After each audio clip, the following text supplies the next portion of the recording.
Hello বন্ধুরা, আমি তোমাদের সকলের সামনে নিয়ে এসেছি একটা নতুন রেসিপি বলা যেতে পারে, ডিটক্স ওয়াটার। তোমরা প্রত্যেকেই নাম শুনেছো কম বেশি। আজকে আমি সেটাই প্রিপেয়ার করে দেখাবো।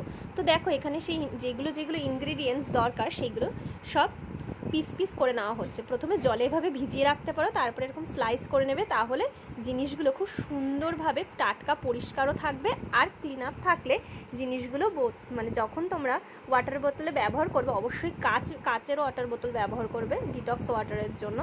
তোমরা সুস্বাস্থ্য বজায় রাখার জন্য প্রত্যেকেই ডায়েট কন্ট্রোল করো, আমি জানি কম বেশি। এছাড়া শরীরকে সুস্থ রাখার জন্য জল তো অপরিহার্য, তাই তো?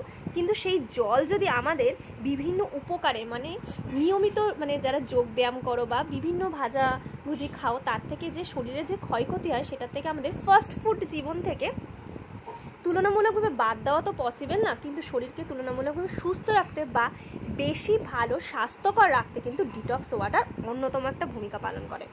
তোমরা প্রত্যেকেই জানো ডিটক্স ওয়াটারে বিভিন্ন গুণাবলী রয়েছে।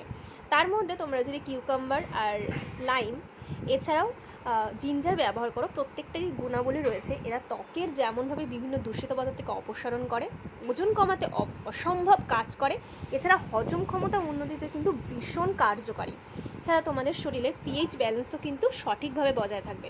পানীয় জল আমাদের বিভিন্ন ত্বকের ও চুলের জন্য অপরিহার্য, সেখানে ডিটক্স ওয়াটার কিন্তু আরও একটা অন্যতম মাত্রা এনে দেবে।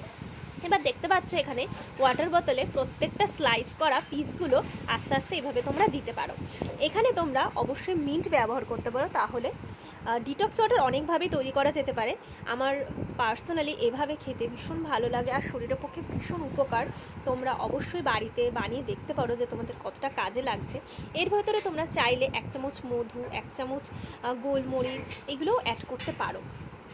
আদা তো খুব কম পরিমাণে এখানে যেহেতু দেওয়া হয়েছে, একটা পরিমাণ অনুযায়ী দিতে পারো। এছাড়া কি বলো তো, এই ওজন কমানোর জন্য কিন্তু অত্যন্ত কার্যকর এই একটা পানীয়। এইভাবে তোমরা তারপরে মিক্সড আপ করবে, মিক্সড আপ করার পর ফ্রিজে রেখে দেবে। 3 থেকে 4 ঘন্টা পর তোমরা ইউজ করতে পারবে, বা দিনে 2 থেকে 3 বার খেতে পারবে। এটা সকালবেলা খালি পেটে অবশ্য খেতে পারো, অন্যান্য সময়ও ব্যবহার করতে পারো। এই যে দেখে নাও তোমরা।